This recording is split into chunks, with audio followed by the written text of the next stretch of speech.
All right, folks, it's 5 past, so 5 minutes is a very short break. Hopefully you are already in front of your screens and listening.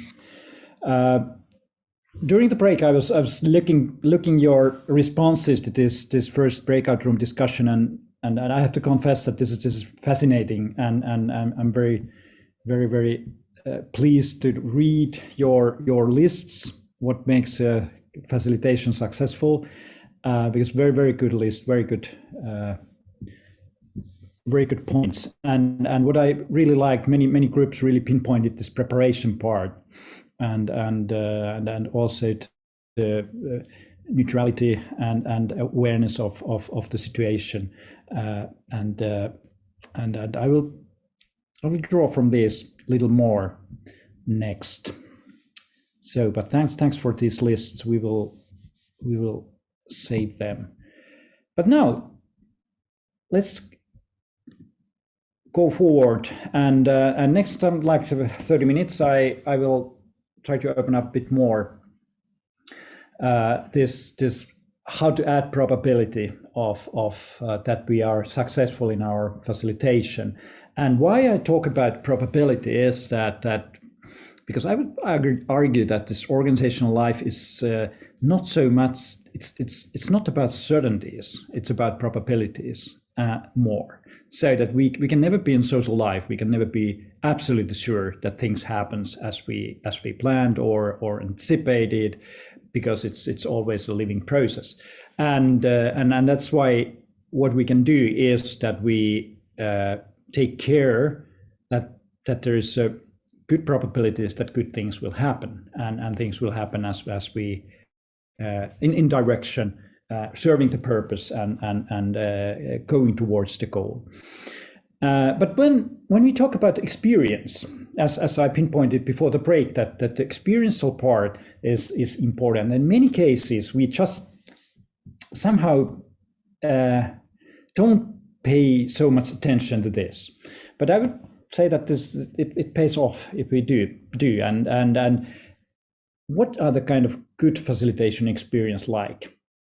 I think what can happen is that we feel appreciated and included, as many of you mentioned already in your notes, that taking care, the involvement and inclusion of people. But then if we feel afterwards that I was appreciated, my ideas, my contribution was appreciated, and I felt included, that I was not marginalized in a process. And that's something that as a facilitator we can take care of, that because in all groups we have more active people and we have different power structures and so on. But as facilitators, if we take care that all voices will be heard and people will be able to contribute, that's very kind of crucial thing. And then what can happen is connection and relatedness, that people feel more connected when we talk together. Difficult issues, maybe having emotions, but if you can do it in a safe way, then that can really build the team and the connection between participants further. New shared understanding, that's of course quite obvious, that now I see differently, or I can, and it's shared understanding, so that we have built some understanding together. Then of course this reification part, feeling of accomplishment, that we achieved something, we got new ideas, we advanced our project, or we understood each other better, and whatever our goal was. Feeling of meaningfulness, that was kind of, well, of course the issues, but that this workshop itself was kind of meaningful experience.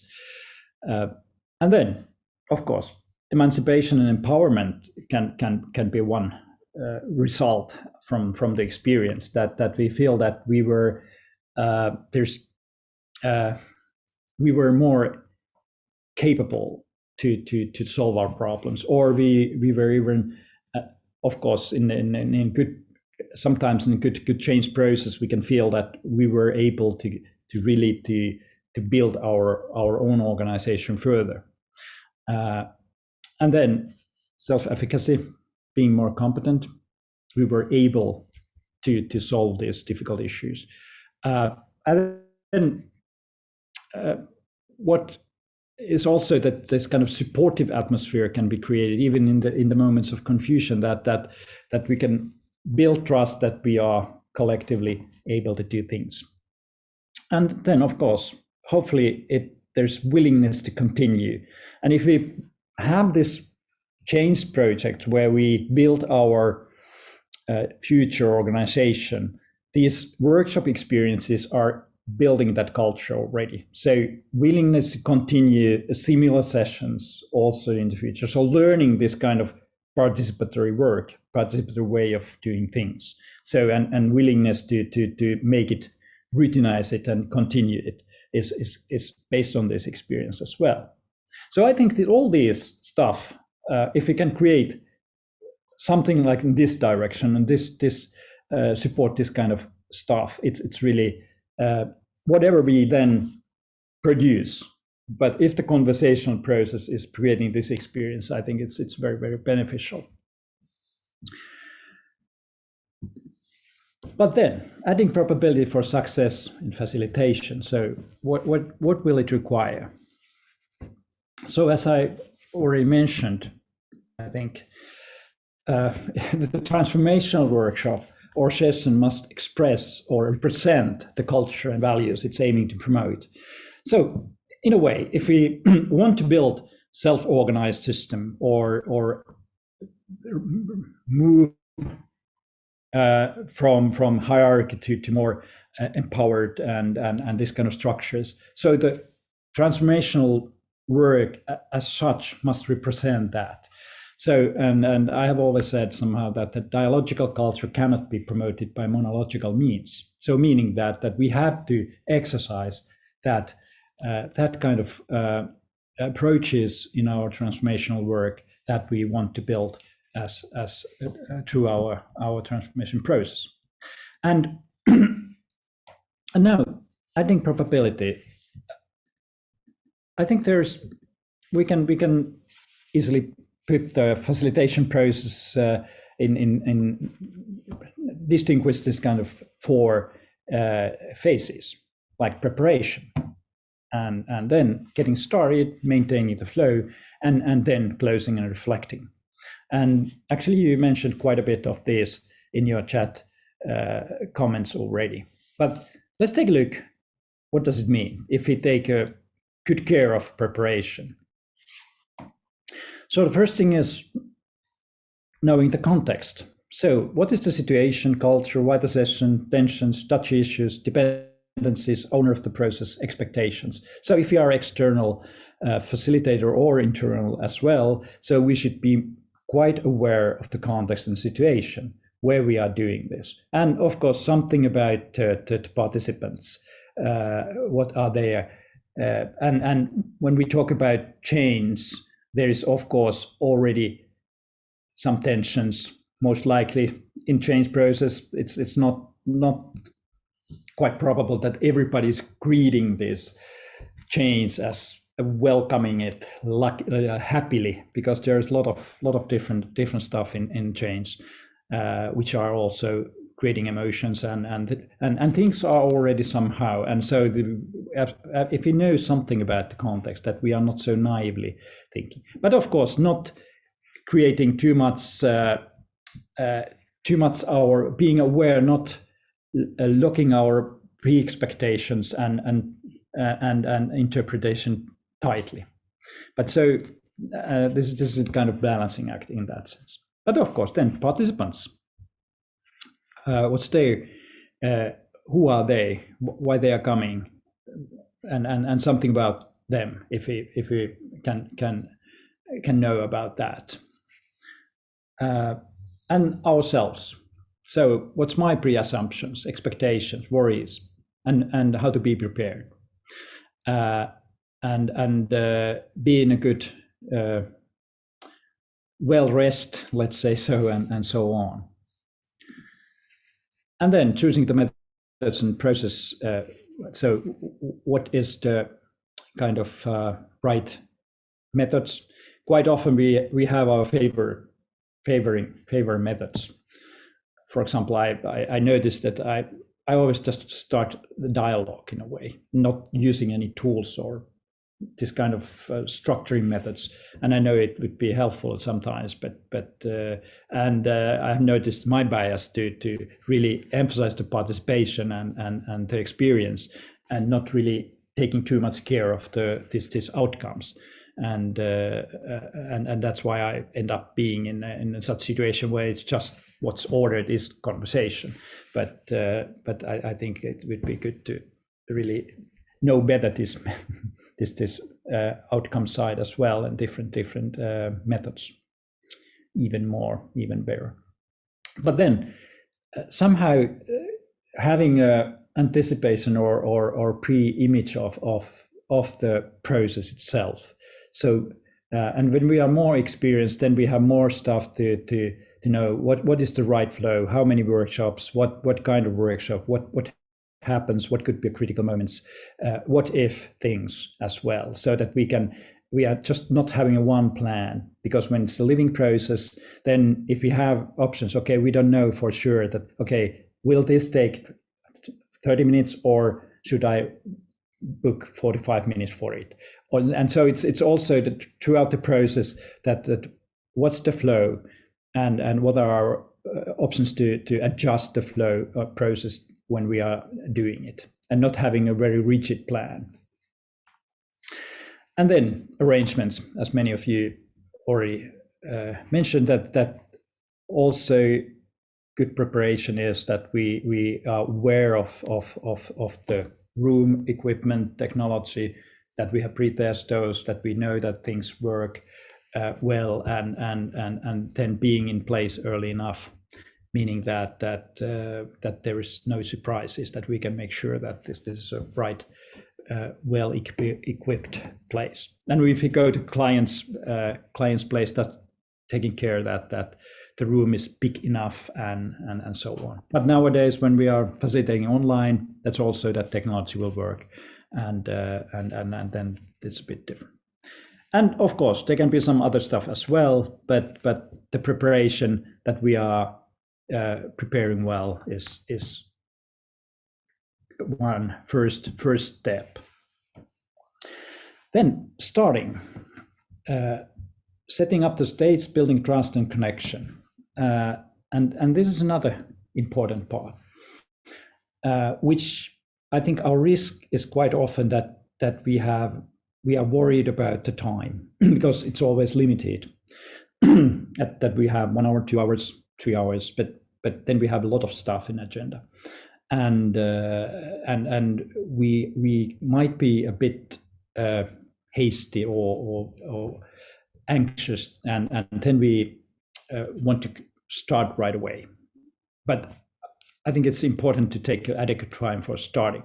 So introduction and warm up, noticing others, becoming personally present. So meaning that when we start working in a group, that we are all in a way there mentally and hopefully also in the future physically, that we are in place, and also that we know what we are starting to do. So agreeing on the purpose and aims. Why are we here?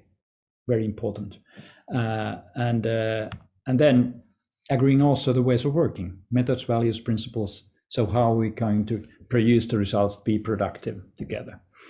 And then also the roles and boundaries. And here there can be different expectations about what's the role of the facilitator and what's the role of the leader and the participants, and agreeing these, and also the boundaries in a way that there is certain time boundaries, and there is also that how we can serve this purpose and aim, and that we are not taking all stuff what is in our mind, but we are focusing on this purpose in this works. And then it's something that it's important also, that connecting to the previous knowledge and experience, what has happened before, what's the connection of this workshop to other things, and that can be also important in that sense, that it contextualize for you and for the participants the work you are starting to do, and it's also somehow respecting that if you have time to talk about the previous experience of workshops, what has went well, and that we are all already knowledgeable about. about the issue. And then connecting the organizational context as a whole, so meaning that what I already actually mentioned, that is also that this is not kind of separate thing, but it's connected, and something has happened before and something will happen afterwards, and so how to keep up these connections. And so taking some time to this kind of agreeing on building the setup together, and then maintaining the flow. So there is this keeping up the rhythm, action versus pauses. So it's something that we have planned this before, but then we are also aware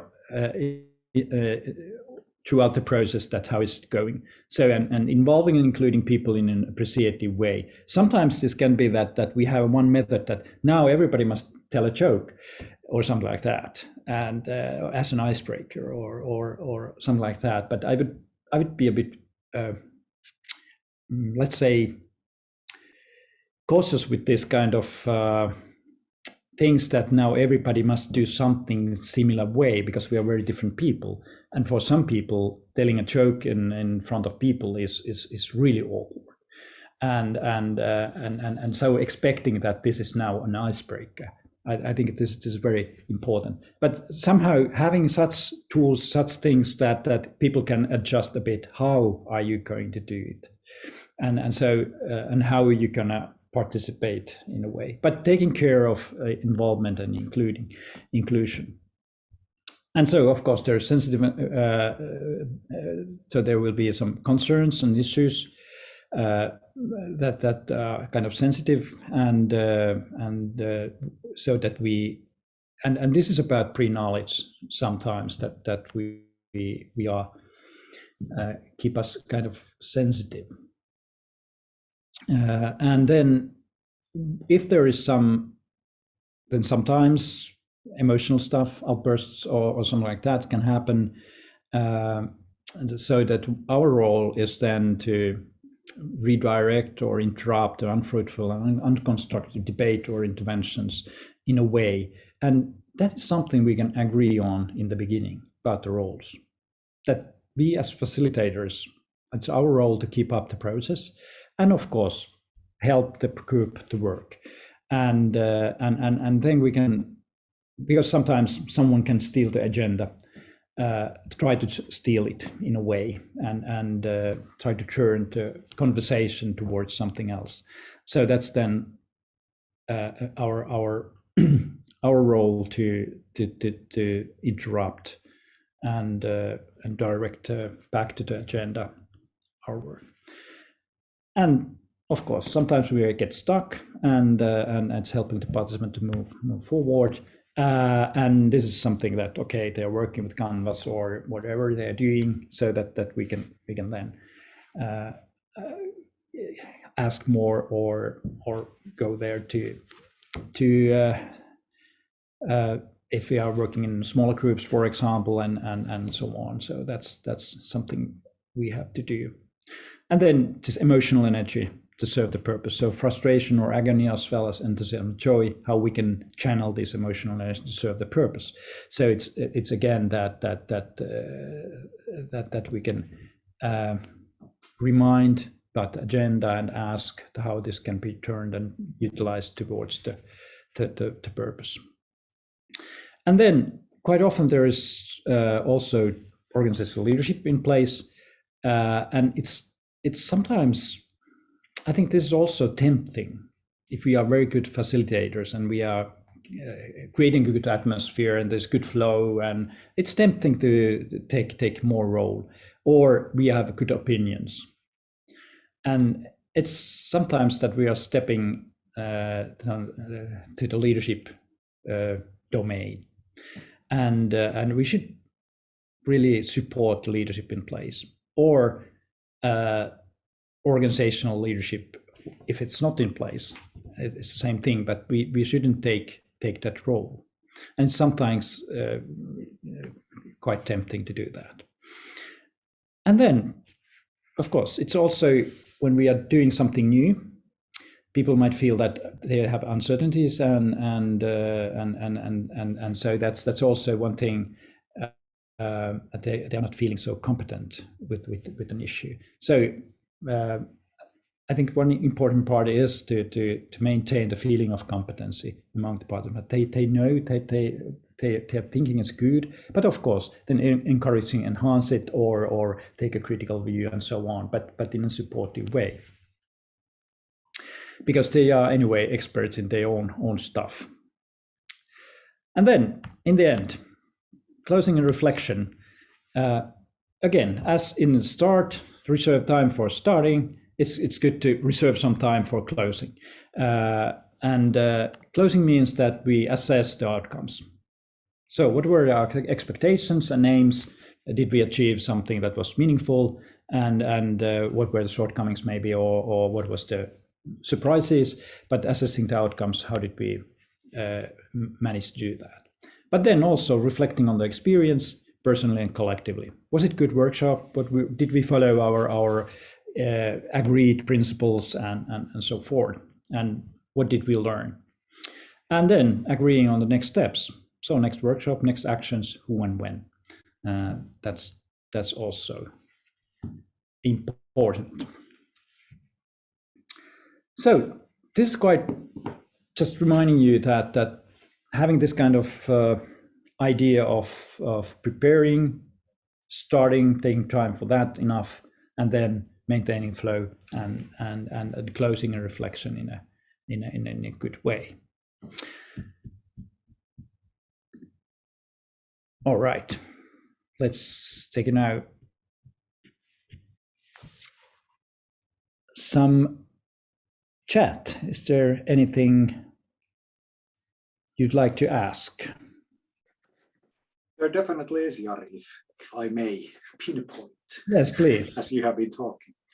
I think a couple of good points of how to manage when there is a working culture or organization culture that doesn't accept such a dialogical conversation, doesn't accept the kind of the spirit, or I'm not saying accept, but it's more focused on getting results and hard. What do you say? Well, I think it's always a question of negotiating to kind of share rules, and that's something that if we end up being a facilitator in a culture where there's not dialogue accepted or appreciated, I think it's really a bit paradoxical thing. Why they need facilitation? But what's the idea of facilitation there? Because basically the facilitation means that you help the conversational process.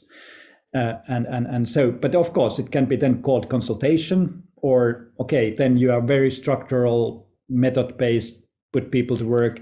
But I think it's, and you can end up having some ideas, but it's maybe a bit hard to do that. But I would openly negotiate first. So what's your expectations? And it's sometimes that they want to turn their culture to more towards to somehow more conversational stuff. But I think it's good to discuss with the client first and with the setup first what are they expecting and what they are willing to have, and what are their expectation about the outcome and the result. Because sometimes it's that we don't want to discuss, but we want to such results that are where discussion is needed for some kind of magical trick. But I think that's something that should be discussed first, which is only way. But sometimes we end up, of course, being in a situation that, okay, we are asked to facilitate something and then we notice in that moment. But in that sense, I would like to talk about the preconditions and then expectations, how we get results, and what's fruitful way of work for them. And so, okay, anything else?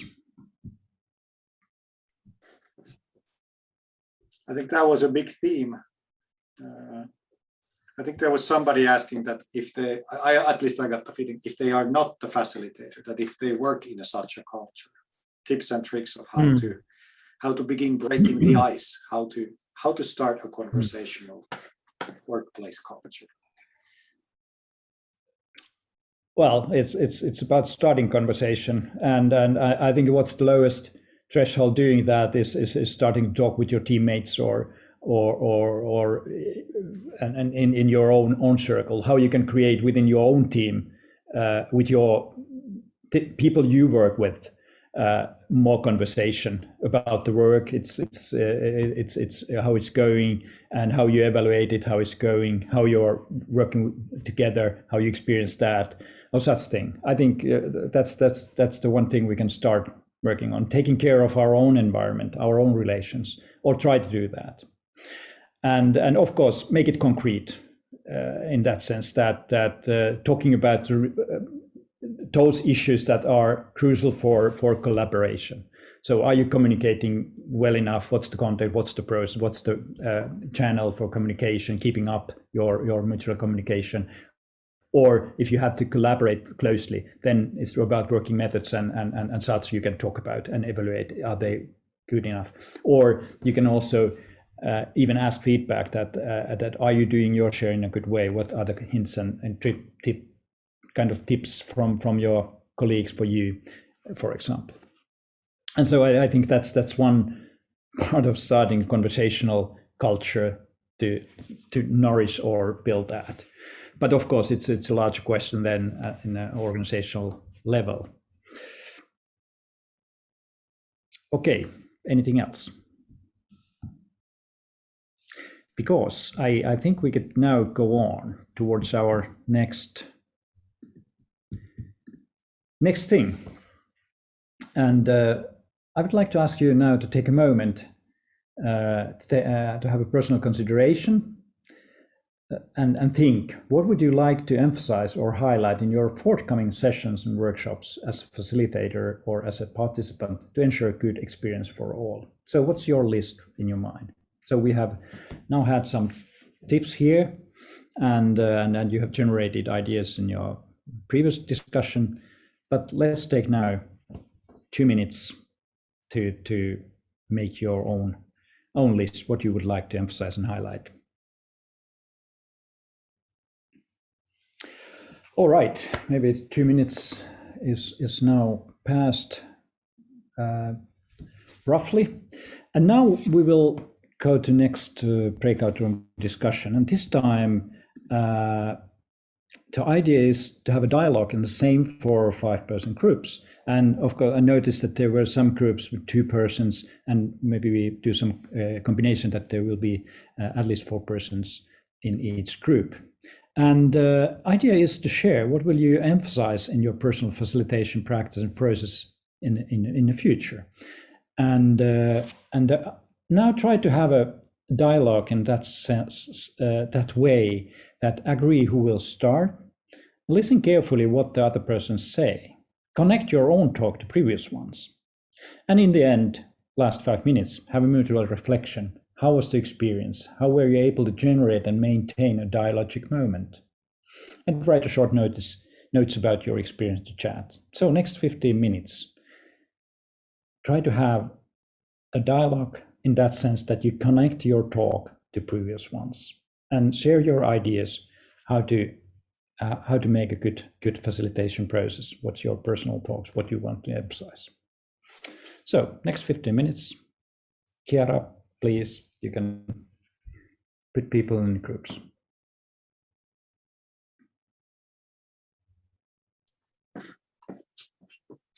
There's actually a lot of discussion in the chat, so Jari, I hope it was okay. I kind of I was presented reading stuff on a plate for you. I was so reading. I think this is great this year that there's very active stuff here and good stuff. I mean, good points.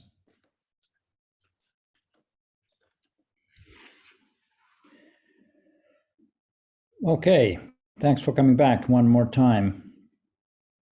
And now, hopefully you were able to write some notes and reflect on a dialogue experience. And please put in a chat and let's take some notes. How was the experience?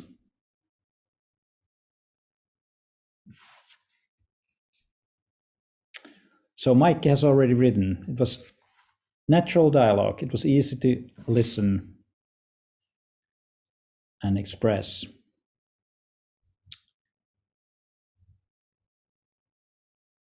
Okay, so please put in the chat. And now, is there anybody who want to share and tell about the experience? How was it? Now it's a good opportunity. Take some airtime.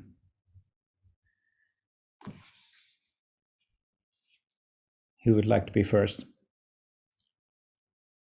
So I try to facilitate here now, you know, to encourage you to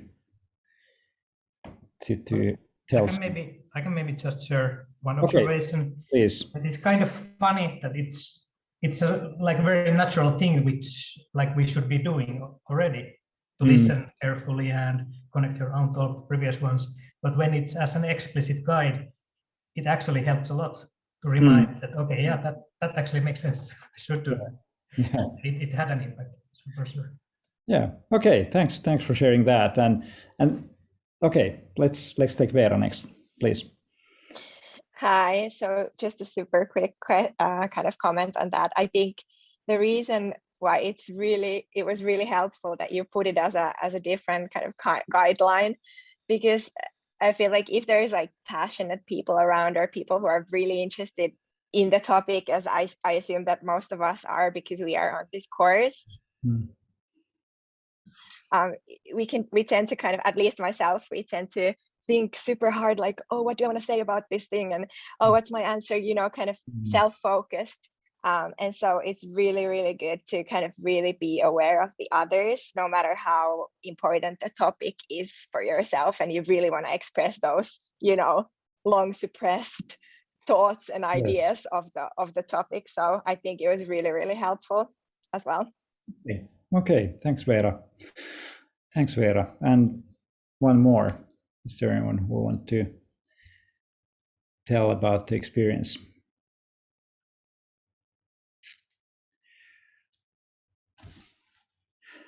Okay, no problem. Thanks for these comments, because it's really one kind of trick of facilitation, that we give instructions how to have a conversation, and create a structure for that, because it's something that we do in a way naturally, but then we tend to go with the flow, and we forget. And as a facilitator, I think this is one important part, how to really listen how people are participating, what they are talking about, and that creates also give a message and experience that it's valuable what people say and how they say and what they say. And when you listen carefully, then you can really kind of add on and then you also give an example how to be kind of dialogic in conversation. But you can also create rules with the team and in the beginning of the process. And then there was one comment about this empathy, or is it too much that if facilitator is too much focusing on how people are feeling? That's of course one risk. And what is good to do is that you can also agree on that. Okay, I would like to ask in somewhere in the middle that how it's going. Are we focusing too much on this or that, or am I taking too much now, focusing on this stuff? And then people can say that, okay, just go on, and that's fine, and so on. And so that's also making the process mutual, that we don't have to keep it that all in our heads, but creating it together. And so that's one trick to invite people to comment in the middle as well. And then they take responsibility, and we can evaluate it. Why are we doing certain things, or are our style proper enough or fitting in well enough? All right, thanks for this. And now it's time to take a look at our weekly exercise. So this week it will be a bit different, because we will going to continue with this theme of dialogue, and the task is to have a reflective dialogue on your course experience so far. So prepare personally, by making your personal recap on the course experience so far. How has it been for you? How have you worked? What has been smooth? What has been interesting? What has been maybe your difficulties to participation, and so on.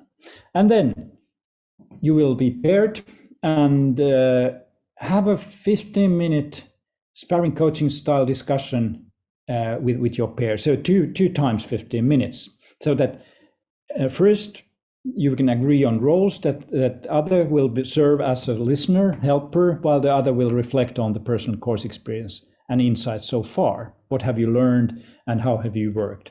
And then swap the roles.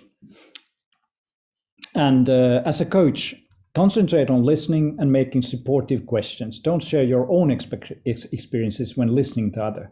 So that's now the trick when we are having a sparring discussion, that we don't start sharing our own experience. We just ask more and create a space for the other to talk and tell. And then change roles and have other conversation. And in the end, have a reflective discussion and share your experience. Assess how were you able to have helping conversation. And then write a personal memo. So this is now the personal task. So personal memo, max 1 page of your discussion experience. How was it to be a coach? How was it to be a client? What did you learn, realize personally from the exercise, and how you could maybe apply to such discussion in the future? And submit your response latest on 19th of May. So it's Wednesday in a week.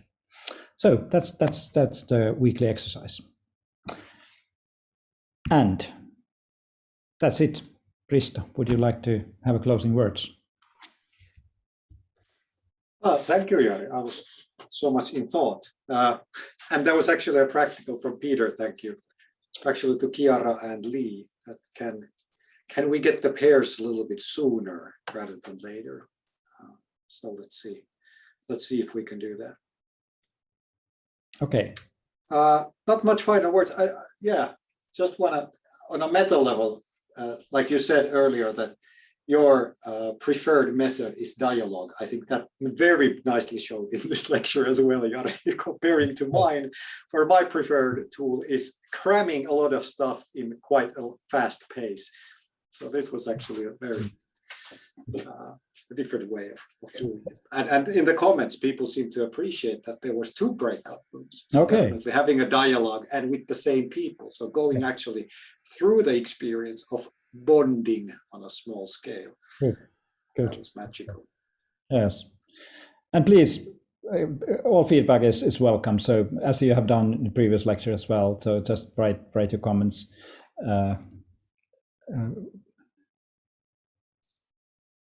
But I guess, are we now? Yeah, remember the attendance. Looks like Lee already put it. No, Kiara put it there. And Lee commented already that they're working on getting you pairs a bit sooner. Yeah, very well. All right. But I guess that's it. That's 6 o'clock. Yeah, indeed. Okay, thanks for your active participation. That was very nice. Very, very good comments in chat and constructing the ideas and sharing those. And I hope this really, well, add some value to our process as well. But okay. Have a good conversation and have a nice weekend and sunny one on my behalf, and see you next week. We will then rehearse a bit of this dialogue experience as well. Thanks. Thank you. Bye-bye. Thank you. Bye-bye. Bye.